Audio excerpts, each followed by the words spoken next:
Hello, and welcome back to the De-Occultist podcast. I'm your host, Dee Dee Pacino, and I know last time I said my name was Brian Anthony, and it is, but I'm going with my stage name that I use in my band, the Archfiends, because it just goes well with the title of the series, De-Occultist. If you don't like it, then, well, it's happening, so there's nothing you can do about it, because it's my show.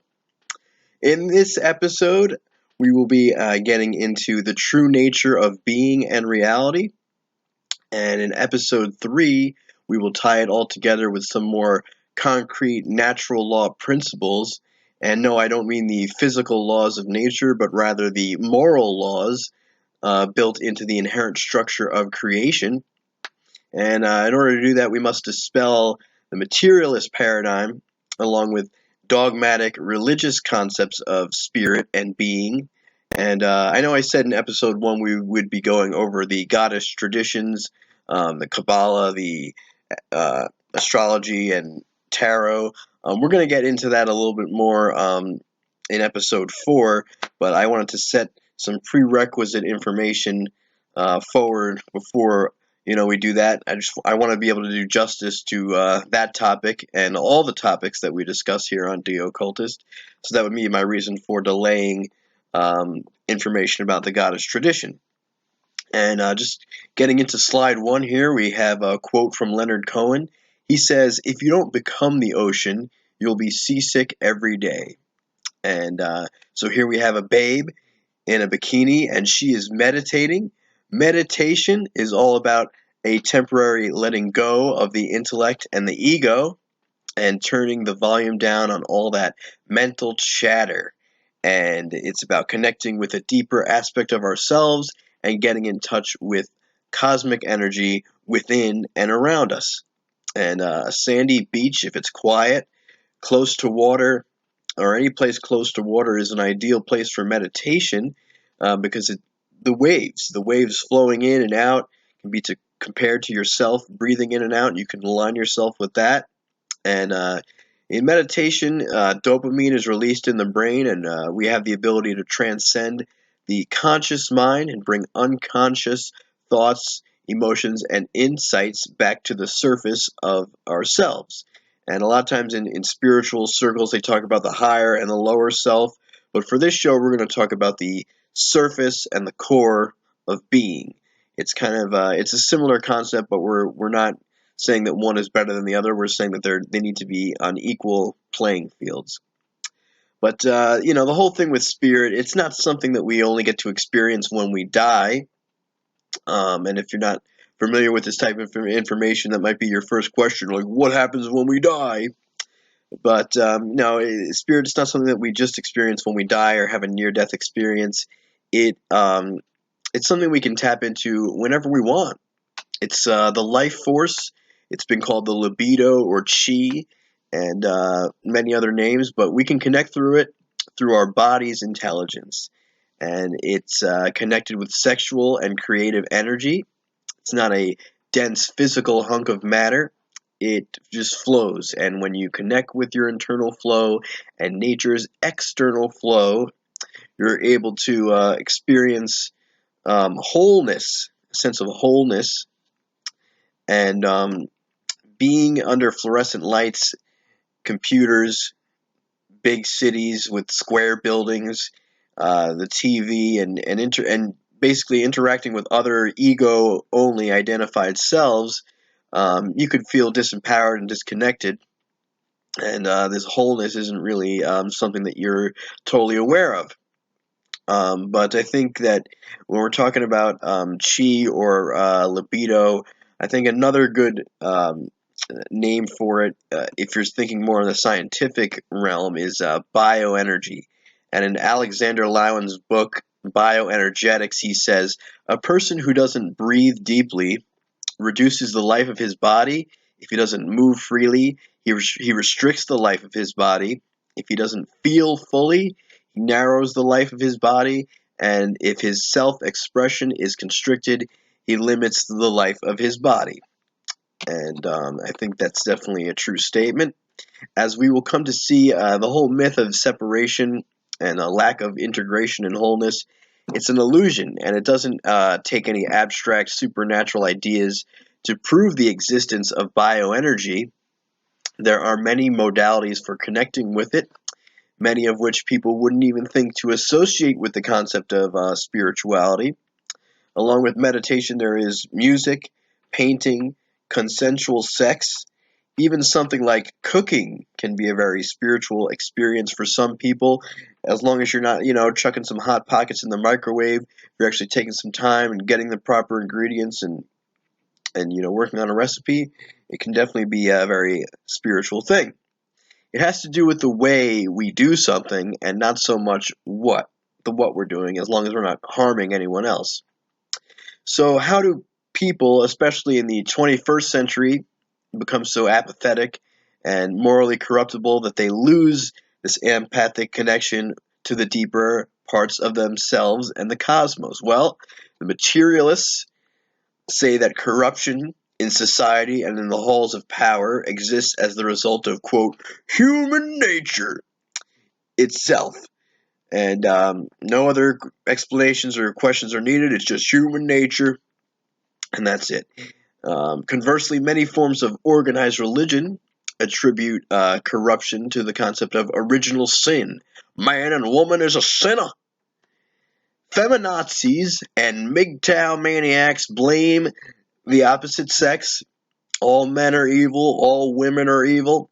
And even the MGTOW maniacs say that women are just good for sex, but then everything else, all the thinking and the testing that's required, and getting in attraction and dating and stuff, they don't want any part of that, so they just say, oh, it's just women are evil. Back to medieval times. What all these groups are missing is the alternative school of thought that says this corruption is due to a lack of understanding of the self and the universe and the connection between the two. And that is ultimately what the esoteric and occult tradition is all about. It's connecting with the universe and the self and understanding the components within each of those areas. So when talking about esoteric information, we must first, converse that with exoteric information. Esoteric is anything that is just not widely known or accepted by the general public. It usually takes some more willpower to seek out that information and understand it, but it doesn't mean that everything that you read in the esoteric realm is true, but conversely, it doesn't mean that everything in the exoteric realm is true. Truth is kind of outside of these, and it can be found within both areas. Exoteric, though, is kind of, it's the world that everyone knows. It's what David Icke would refer to as mainstream everything. And it's all the information that you learn in school, that you hear about on CNN or mainstream media in general. It's what your neighbors are saying. It's just it's the known world, and most people think that known world is all that exists. It's condoned by the collective, and that's all that people really need to discern truth in their perception. They just think that if everyone knows it, or if everyone thinks that it's true, then it must be. But as we'll see, that nothing can be further from the truth. So esoteric and exoteric. Exoteric is what is known and accepted by the public, and exoteric is just what is not as well known. And since the materialist paradigm is collapsing as a result of the alternative being a little bit more widely accepted, they now have to wheel out their high priests, such as Sam Harris and Greg Graffin, who say that there's no such thing as the self, there's no free will, and everything is predetermined, not by a creator, it just randomly got that way. It just randomly became predetermined. And don't worry, though, it's not like Greg and Sam use their own free will to come to this conclusion or to decide to get involved with science, and in Greg Graffin's case, music. So, and it's really a shame, because when I first got into being an atheist, which I'm not anymore, but years ago when I considered myself an atheist, one of the main things that made me want to reject religion is the idea that everything was predetermined by God, and I didn't have, religion implied that I didn't have any free will. And I come to find all these years later that the proponents of atheism also believe that people have no free will. And, as the great Rush song says, I'll choose the path that's clear. I will choose free will because I have the free will to do so. You see how that works? And as I got older, you kind of mature to some more open-minded thinkers, and one of them being Alan Watts, the great 20th century philosopher. And he says, if you are intelligent and reasonable, you cannot be a product of a mechanical and meaningless universe. Figs do not grow on thistles, grapes do not grow on thorns. Therefore, you, as an expression of the universe, as an aperture through which the universe is observing itself, cannot be a mere fluke, because if the world peoples as trees bring forth fruit, then the universe itself, the energy which underlies it, what it's all about, must be intelligent. And I would add that we are more powerful than we often perceive ourselves to be or give ourselves credit for. We are essentially biological computers. Not to say that we are computers, but this is an analogy. We are essentially biological computers operating within a holographic internet known as time and space, or if you're dreaming, you're in space-time. So, but there is an underlying intelligence that powers that, and the powers that be feel, or the fake powers that be, they feel that they need to shut off our natural Wi-Fi connection, or at least our understanding of it, to keep us in a state where we see the ego, the mind, and the physical world of matter as all there is, or at the very least all that is of any importance or significance. The dark occult orders are so keen on suppressing the science of consciousness because our understanding of it would help us reconnect with our imaginative and co-creative abilities. And if we were to reconnect with those things, then we as a species might create a light new world order, and instead of helping them further perpetuate the dark new world order that many ignorant people call the human condition. And a condition is something that we have to work ourselves into, which implies that we can work ourselves out, and we just need the right kind of knowledge to do so. The whole premise of the modern scientific paradigm was perhaps best described by Sir Francis Bacon, and he says that it's all about, his exact quote is, it's about obtaining knowledge that can be used to dominate and control nature. So right from the off, there was no interest in connecting with nature, but rather trying to pin it down and control it, and nothing could be more egoic of a belief system. So, when people refer to science, they might, watch the first 10 minutes of this and say that I'm going against science. No, I'm going against this idea that we need to dominate and control nature. So, in public school, we're taught about different biological systems of the body and their functions, and I'm not denying that those systems exist. Yet the harmony among these systems is ignored or denied altogether by the public schools and the materialist scientific establishment. So our internal processes are often seen as mechanistic, machine-like. They operate separately from one another randomly, with no underlying intelligence driving it all. So this implies that matter affects matter, and the concept of spirit has no validity outside the realm of dogmatic religious beliefs. So knowledge about the higher self, or the deeper self, the deep core that drives our cells, this non-physical intelligent driver behind the functions of the brain and body, it has been omitted from curriculums at all levels of the education system. And, they miss the fundamental truth that there is a deeper part of us that already knows what it needs in order to navigate through this dense physical reality. It's not to say that it's all predetermined, but there is just a part of us that knows. There's a part of us that thinks, and then there's a part of us that just knows. So the cells that make up our physical bodies are the house for this intelligence.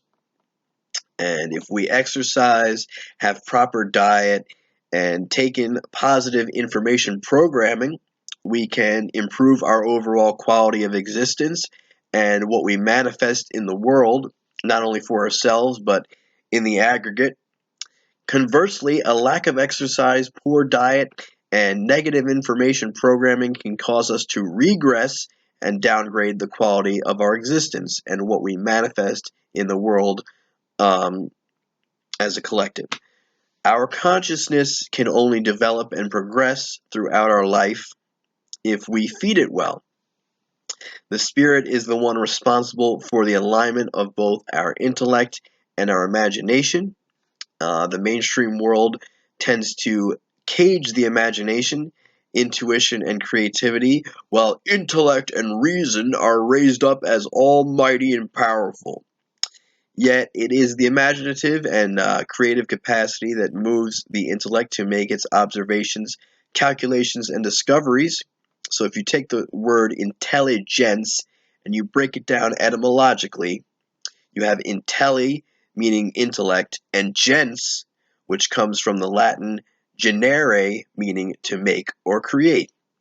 Some of the world's greatest scientists have the ability to merge their intellect with their imaginative and creative capacities, and they are the only scientists who have true intelligence. The rest are just highly intellectual and many times rigidly skeptical of anything outside of what Big Daddy Professor taught them at university.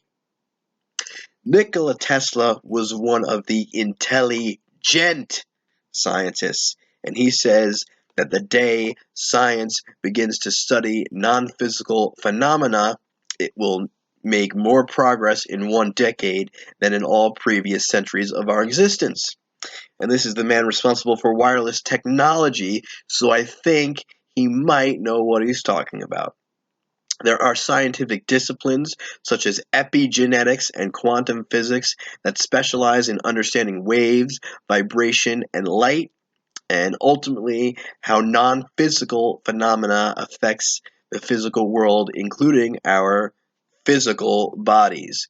Unfortunately, these sciences are being reduced by the reductionists in the materialist paradigm who like to relegate these rich disciplines to the realm of pseudoscience, or what I like to call pseudoscience because scientism and solipsism says so.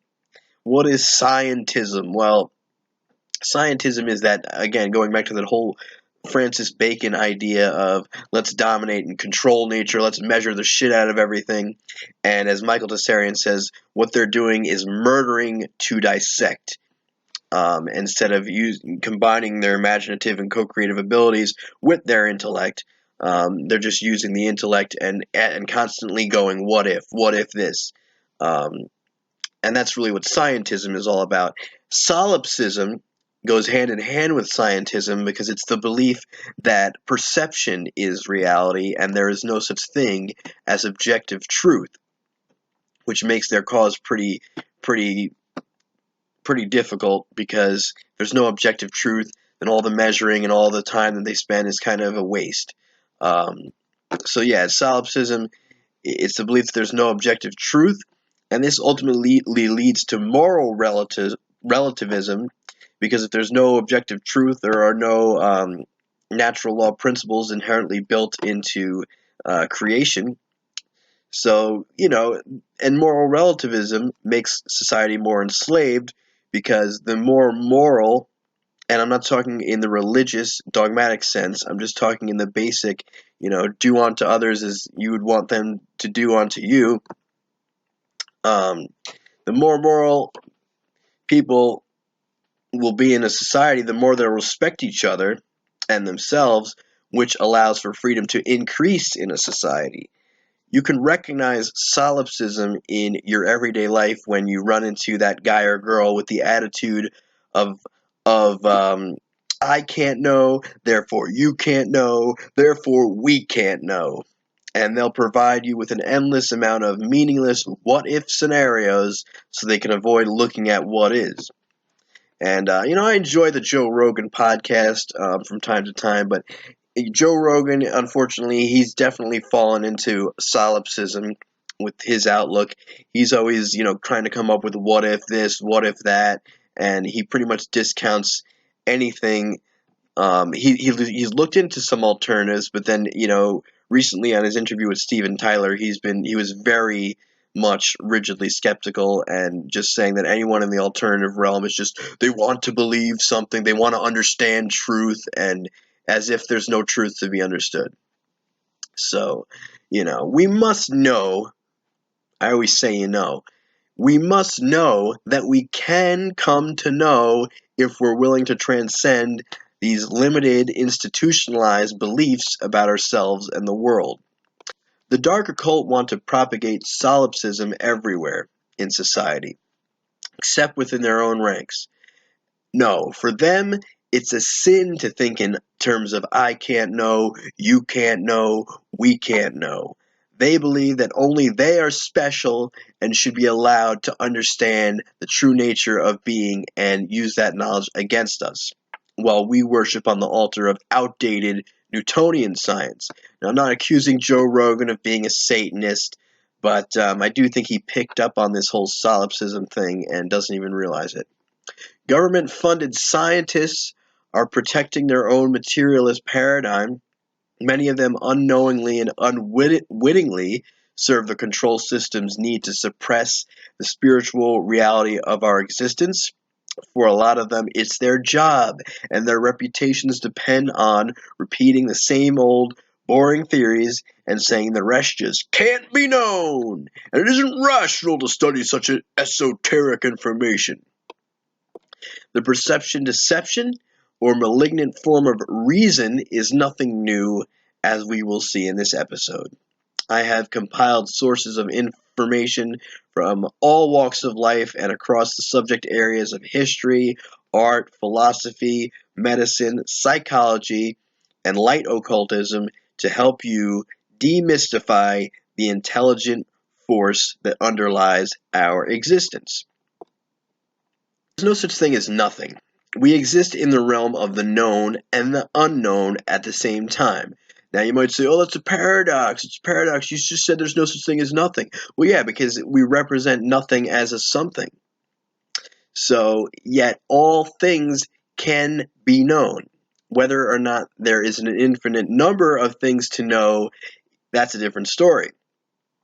As the great Michael Tessarian says, one life to live, infinite things to know. As this pie chart shows, normal matter only represents 4% of the content in the universe. The rest is considered unknown by materialist science or official science that's a little bit more open-minded to what we're saying here. However, in the alternative schools and paranormal fields of study, dark matter and dark energy is where we might see ghosts or interact with interdimensional species and different forms of intelligence. Like people talk about the Andromedans and the Pleiadians and things like that. And so yeah, it's definitely possible that's in the dark energy and dark matter has to do with that. And you could look into CERN and see what they're doing and to get more information about that. But if you want to explore the content of the universe beyond just physical matter, I recommend that you just look at the light cones that surround you. Turn off the lights in the room, look away from the computer for a moment, stop letting your conscious mind tell you that it's dark, and you'll see color. You'll see every color in the electromagnetic spectrum, and even that is only within the realm of visible light. The static electricity you are looking at sort of looks like the static on your TV or computer, or since I don't have the best camera, you can see it all around me. And that is what all things are made from. They are the pixels that help us decode our reality with our body-mind computer. These pixels can also be felt inside yourself when you're excited or aroused. And I recognized them as a child and called them the fuzzies. I wondered when the day would come where we would learn about the fuzzies in school. they were teaching me about the color scheme and time and shapes, and so I was kind of getting it from that, but they never really did the subject justice. And even in sex ed, there was no talk of sexual energy equated with creative energy, life force, or chi. They just basically said, don't do it.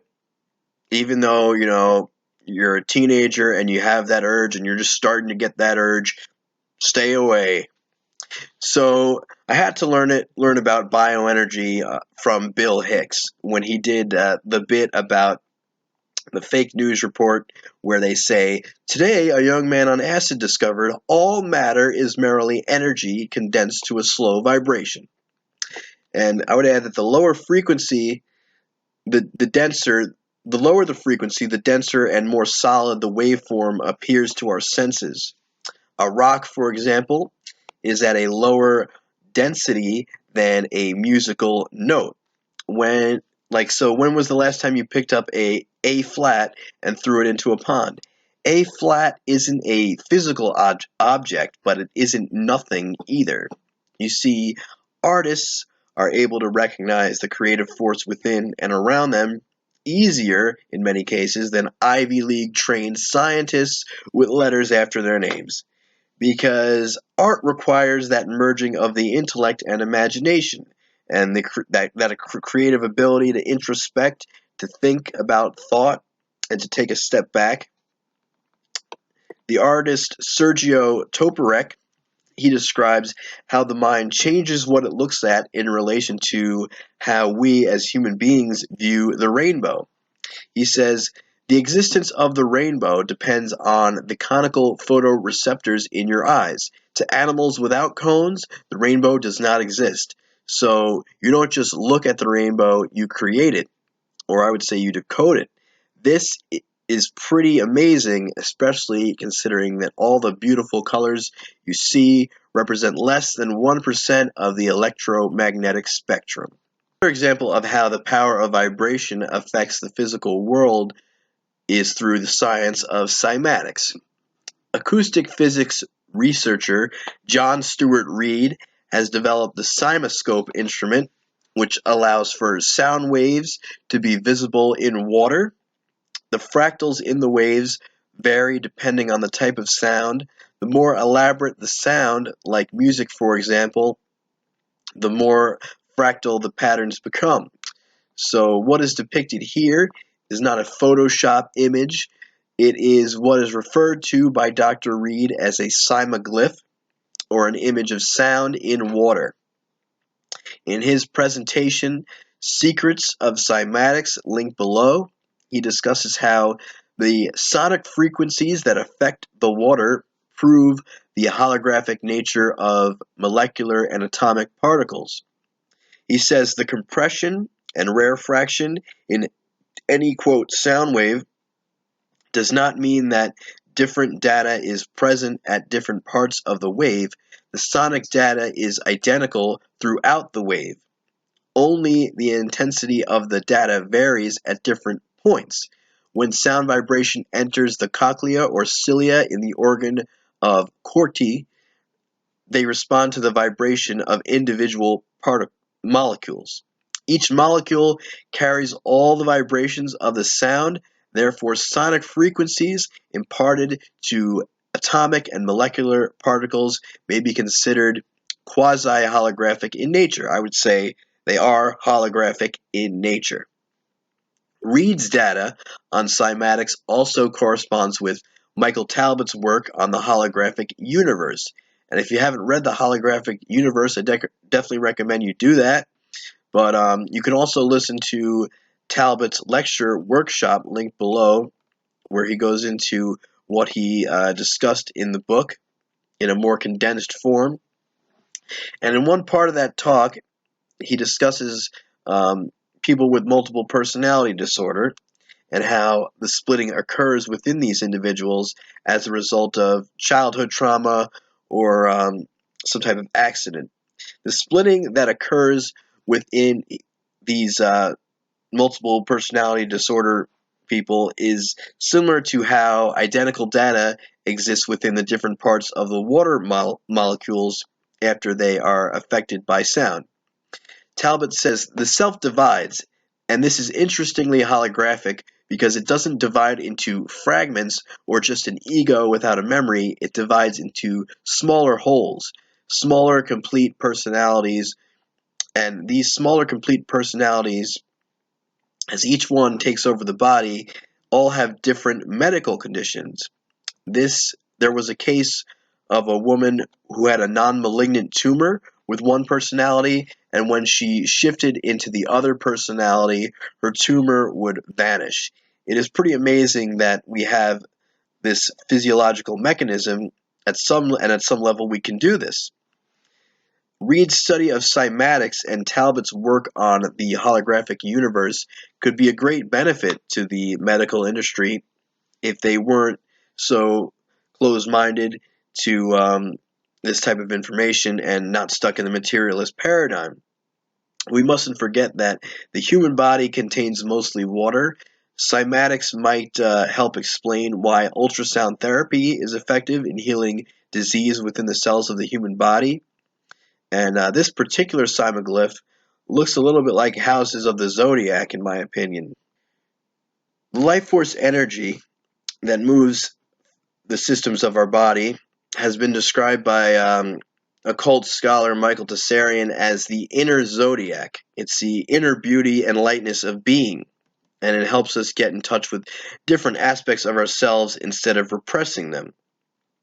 Astrology, contrary to popular belief, it's not the study of magic rays flowing from actual physical planets. The physicality of the planets is an illusion that we create in the decoding process with our minds. I would say that astrology is the study of inner and outer vibratory resonances represented by planetary archetypes. An archetype is an original pattern or model from which all things of the same kind are copied or on which they are based. A model or first form or prototype is really what it is. And again, we're looking at patterns. We're looking at different patterns within the self, and it's kind of like, the different patterns you see in cymatics and in other areas of study. So archetypes have been conveyed in many different ways. In this case, we're talking about how they are conveyed through astrological symbols, but they are also present within the tarot, Kabbalah, numerology, the color scheme, ancient geometry, and of course Carl Jung's 12 archetypes within the context of psychology. And we're going to discuss archetypes a lot on this show, so if I don't go into full detail on it now, don't freak out. Archetypes, like people, have both positive and negative attributes. They send out a vibratory resonance, which is picked up by the subconscious, and the ruling priest class use archetypal symbolism to program the subconscious negatively to keep people in a lower state of vibratory resonance. And in order to see beyond this programming, it is important that we develop our symbol literacy, and we could do that through our understanding of the divination arts. So these are ancient esoteric arts, and they're not evil in and of themselves, but if occulted and used against a symbol illiterate populace, it can cause mass confusion and hypnosis in the aggregate of society, which affects what is made manifest by the collective consciousness. Again, it all goes back to that power differential in knowledge.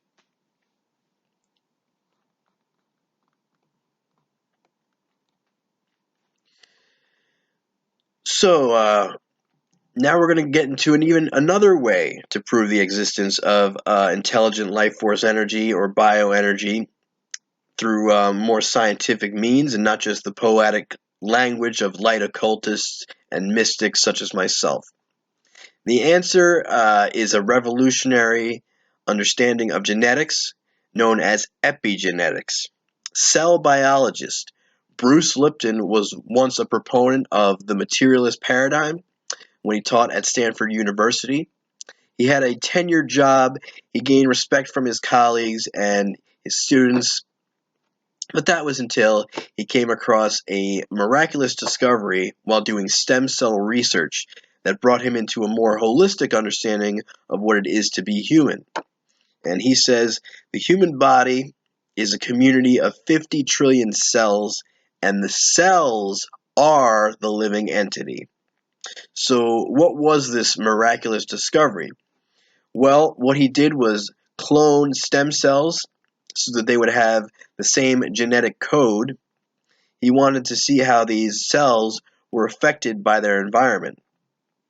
So he did this by putting one stem cell in a petri dish by itself, doubling it every 10 to 12 hours, and then once he had a nice group of cells, he split them into 3 different petri dishes and put them in a different environment. Each one he put in a different environment, or culture medium, as he calls it. And in the first dish, the cells form muscle. In the second, they form bone.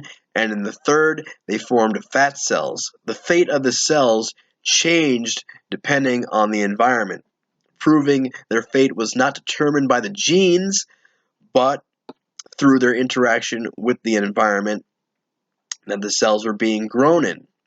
So, since we operate in our environment and make free will choices in that environment, we have epigenetic control and are in fact writing our genetic code as we experience life and interact with the field and the field of others. So what is this auric field that you hear people talk about in like the New Age movement? Well, it can be explained rather scientifically. You have the aptly named self-receptors located on the cell walls, and these can be likened to radio antenna, and they receive a signal from the field.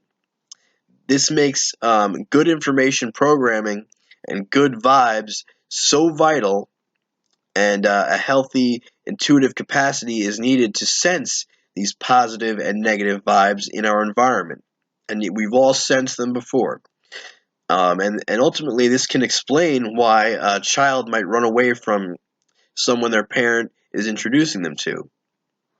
They can sense something is off in that person's field, and they might start crying and hiding behind their dad's leg or something.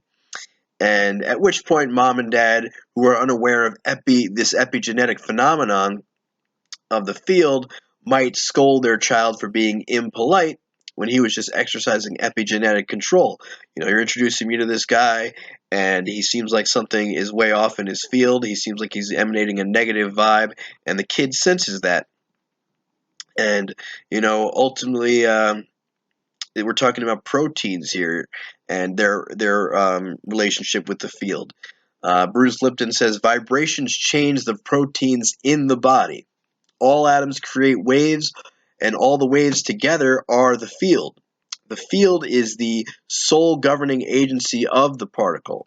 The picture on the left is it's a quantum physics depiction of atoms and electrons. The points at the center of the waves are the electrons. The ridges in the middle of the 2 electron waves is an example of an interference pattern. Don't be confused by those blue teeth marks, though. They're just a computer-generated chorale used to highlight this interference pattern with the electrons.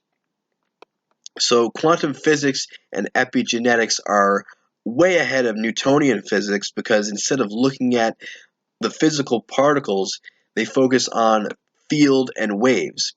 Medicine has failed in this regard because it wants to understand the structure of a disease, but does not include the field in its understanding.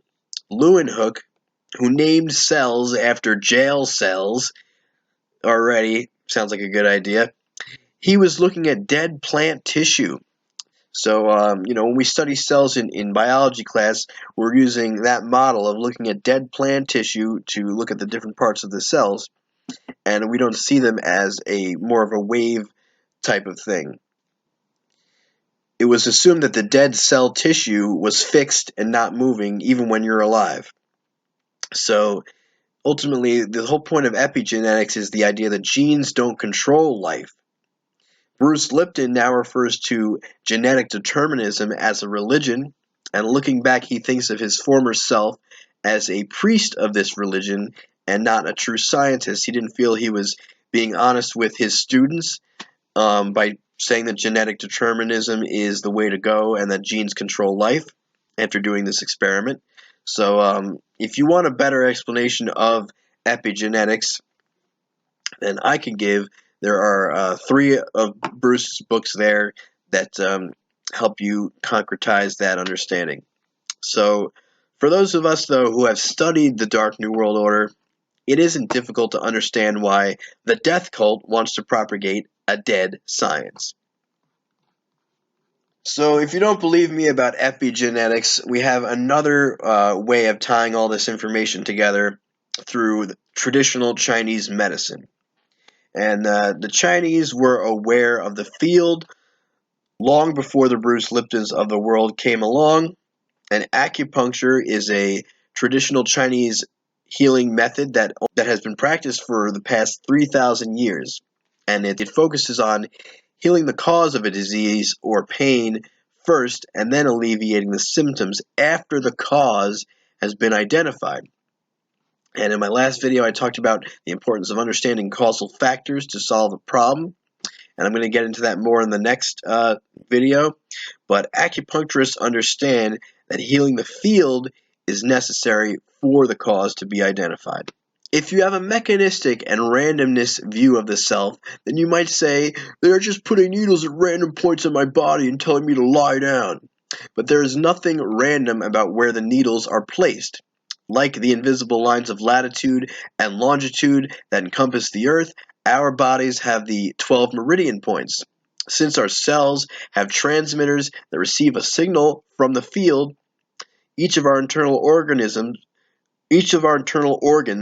correspond with these 12 points or channels. In this understanding, the heart isn't just the physical heart. There is a heart meridian that flows throughout the body in a wave form.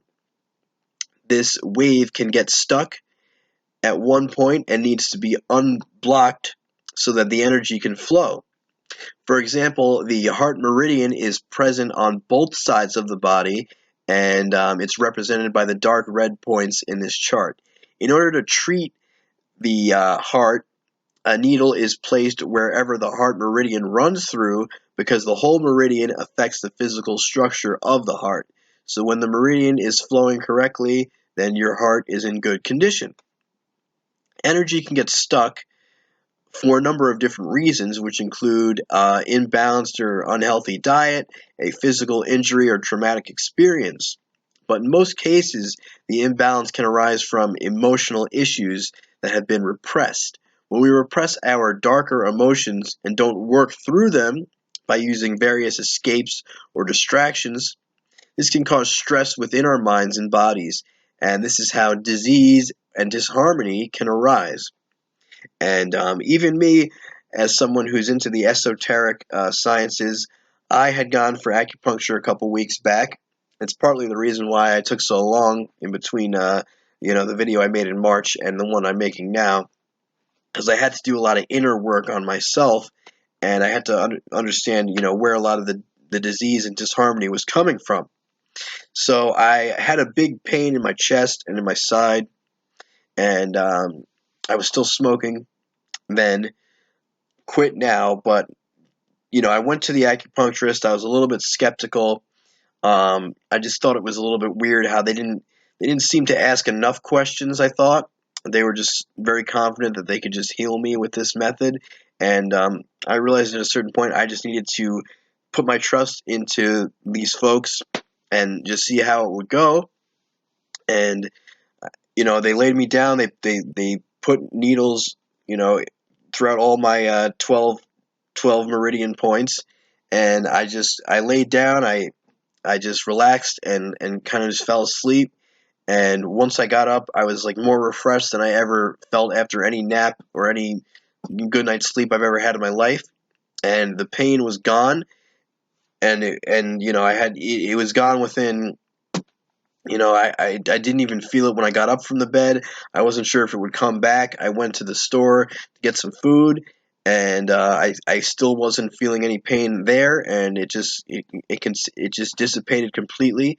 Never experienced anything like that in my life, and so I definitely recommend acupuncture if you're in need of healing. And ultimately, I went back a few more times after that, and it certainly was the result of some emotional issues that I was repressing, that I wasn't dealing with, because I had used, I was self-medicating before that. So I was able to get through these issues just by letting them come to the surface, feeling those emotions, understanding the causal factors for them, and working through them. And I feel like a stronger person now for doing so. And if you're not into the idea of acupuncture, or you want to continue on the process of healing yourself and doing that inner work, then I definitely recommend um, doing yoga and other body work type of things like karate or tai chi. Has helped a lot of my friends. They do tai chi and karate, and it kind of helps them work through their issues and become stronger people, and clear their blockages within their body, within their meridian system. So Wilhelm Reich was someone who really understood the importance of bioenergy and sexual energy, and how it needs to flow for us to be authentic people. And he says, once we open up to the flow of energy in the body, we can also open up to the flow of energy in the universe, because it's all connected. What happens to me when I'm inconsistent with my yoga practice is I start to get muscle aches, I start to feel a sense of heaviness, and I get lethargic, and that's when I turn to these self-medications and things like that. Um, just the weed, the alcohol, stuff like that. But and I'm not saying that that stuff's bad all the time, but if you're doing it chronically, and you feel like you're dependent on it, you're using it as a crutch, then that can cause certain blockages, and it doesn't really help you to understand why you're feeling what you're feeling, or why you may be second guessing yourself with certain things. Wilhelm Reich, his whole concept of bioenergy was what he called orgone energy, and it's like orgasm, because he's very much into the sexual energy component of this. And the orgone machine is depicted you can see that in the documentary in the link below about Wilhelm Reich, and it was something that helped to measure bioenergy. And he was very much suppressed by the materialist school. And if you want to, learn more about the way he was treated for coming up with this type of thing, check out his book, Listen, Little Man. And so here in the slide, I'm depicting a nice diagram that kind of shows you how energy can get blocked within the body. And the hanged man is also depicted there. And the hanged man in the tarot is all about gaining sensitivity empathically with others, but also within yourself. When we listen to the intelligence of the body, we are able to gain this empathy for ourselves and take better care of ourselves. Doing energy work on ourselves, or shadow work, is about shedding aspects of us that no longer serve us. And it's up to each individual to decide what that is. And that can mean a certain mode of thinking, mind control programs, bad habits, or simply just the recognition of the causal factors that led to past mistakes that we hadn't considered previously. Nietzsche says, why does man not see things as they are? Because he is himself standing in the way. He conceals things. So where do we hold the energy that we conceal? Like we've already said, within the body. Well, we can understand that the unconscious is a synonym for the cellular intelligence of the body. Allowing that energy to flow is crucial for our psychological and physiological well-being. A lot of times when you're doing yoga and spiritual work, repressed memories can come up, and you're forced to look at these darker aspects of yourself, and it really teaches you that you need to work through the emotions rather than suppressing them and projecting them onto others or having a knee-jerk reaction whenever something doesn't go your way. And I think a good example of this kind of knee-jerk reaction that we can sometimes have is like if you've ever seen the Lethal Weapon parody in Mad TV. Whenever something goes wrong with Riggs, he goes, "I'm gonna kill myself right now. That's it. I'm gonna kill myself. Take it easy, Riggs. Take it easy." He's like, no, I'm gonna kill myself right now. You can't react that way. And certainly on the internet, we see a lot of this knee-jerk reaction when you're hearing someone like myself talk about their ideas, and it doesn't go along with someone's perceptions. They just want to knee-jerk. You're going against science. You don't know what you're talking about. Science. Or, you're a Satanist. You believe in the occult. You're a Satanist, and I'm not going to think any other way. Because people just have a knee-jerk reaction to these things. But if we just take a step back and learn to relax and work through these emotions and not get so worked up, then we're going to be better off. Our energy is going to be able to flow, and we're not going to have all kinds of disease and disharmony. And Carl Jung, even the psychologist, understood this. The body is, of course, also a concretization or a function of that unknown thing which produces the psyche as well as the body. The difference we make between the psyche and the body is artificial. It is done for the sake of better understanding. In reality, there is nothing but a living body. That is the fact. And the psyche is as much a living body as body is a living psyche. And the hangman card also represents the retention of aspects that do serve us and keep us connected to our roots.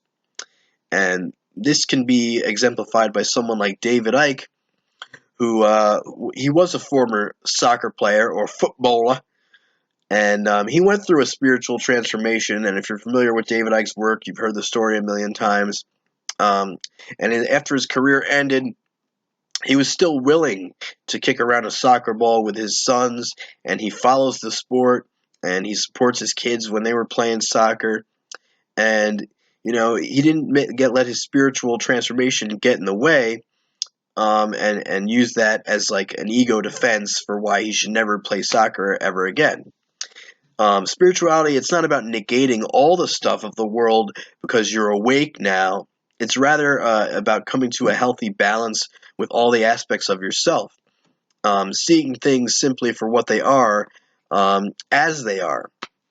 And I know that some holier-than-thou types within the conspiracy or New Age or alternative movement might give me a hard time for still liking punk music and being involved in that community.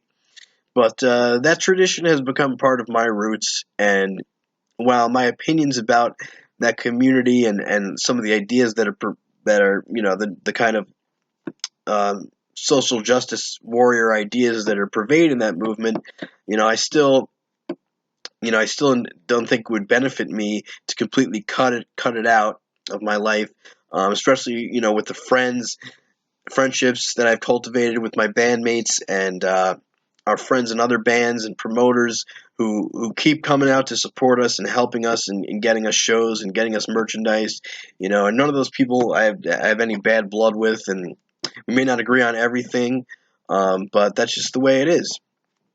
And it's the same way I wouldn't give up my relationship with esoteric information because, somebody in the hardcore punk movement would give me a hard time about that. They might think I'm a faggot for practicing yoga or a Nazi for being into conspiracies because they might think that I think it's all the Jews, and they're just misinformed. But I usually don't get shit for that a lot.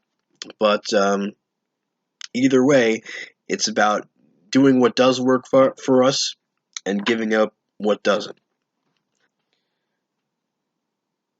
Retaining my relationship with punk rock and David Icke retaining his relationship with soccer is an example of working with what Martin Heidegger referred to as the Mitwelt, or the with world, the world we experience with others, the engagement with culture.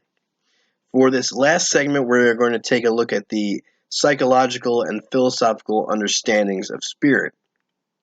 Martin Heidegger broke it down for us with his concept of Dasein, or being in the world. In this model, you have 3 spheres of being. These 3 spheres are where we learn and grow. Learning and growing is our purpose on this planet, and it is the greater will of the universe that desires to evolve our species to the next level.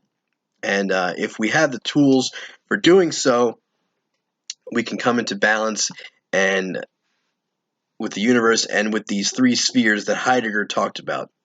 When we talk about Welt in German, that means world. So you have the Mitwelt, the with world, the Umwelt, which is the world of nature and its fixed laws, be they moral or physical. And you have the Eigenwelt, which is the inner world of the self, where we have our desires and our will. These spheres are where the being part of being a human being comes in. Fall out of alignment with one, and you'll have to meet it on the road ahead. If you stay in perpetual disharmony with these by placing one on a pedestal above the other, you'll find yourself in a state of apathy toward reality itself. You'll be punching the sky, deeply frustrated, and become a self-loathing person. Heidegger is rarely taught, even in the higher ed philosophy courses, and just take it, a look at our world and the price we pay for the lack of understanding of his teachings. Some people say that, he was aligned with the Nazis and Hitler and all this, but that's not true. I think they just give him a hard time because he's German, and it's just perceived that anyone that is, professing any ideas that come from Germany during that time or during any time is somehow a Nazi. It's a very ignorant approach. But ultimately, we want to fulfill our duties with these 3 spheres. We can fulfill our duty to the Eigenwelt by developing self-respect, taking care of ourselves, and not incarcerating all of our desires, especially the ones that don't hurt others or ourselves. We fulfill our duty to the Umwelt by respecting nature, having a healthy relationship with animals, and obeying natural law principles. And we can fulfill our duty to the Mitwelt by contributing to our culture in a positive way. Art is a way to do that, or getting involved with your community, educating people around you. That's what I'm trying to do here with this podcast. And each sphere has an influence on the other, and we become more familiar with these throughout our lives and develop our relationship with them. And when we disconnect from these, or have a bad relationship with one or all of them, you might start to feel empty and unfulfilled. And that's where you might seek to control or dominate others, or treat your body like shit, or become a moral relativist and develop a need to control nature, like our pal Sir Francis Bacon. We'll be looking more at psychology, brain imbalance, and actual natural law principles in part 2 of this discussion on nature, being, and reality. And I'll have that ready for you within the next 2 weeks.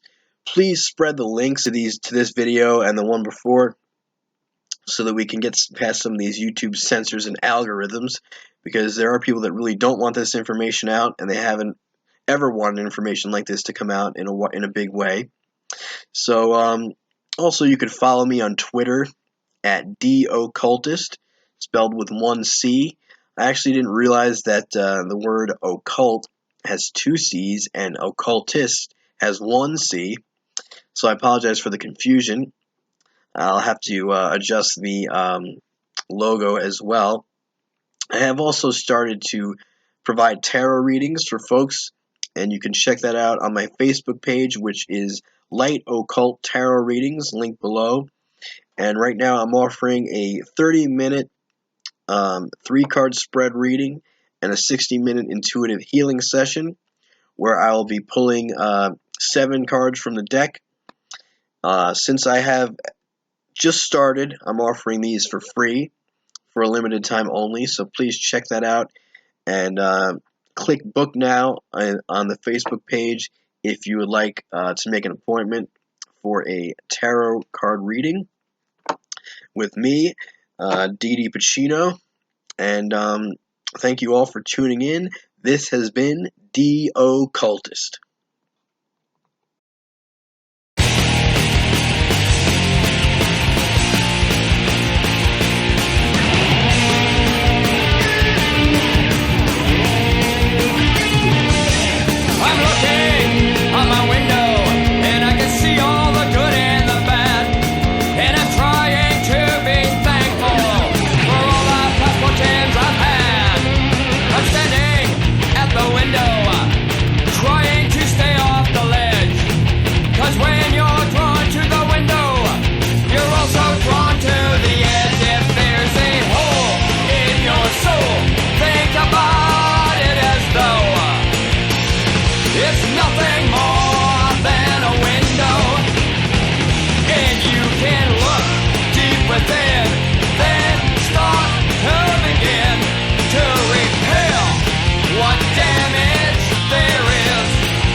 It's nothing more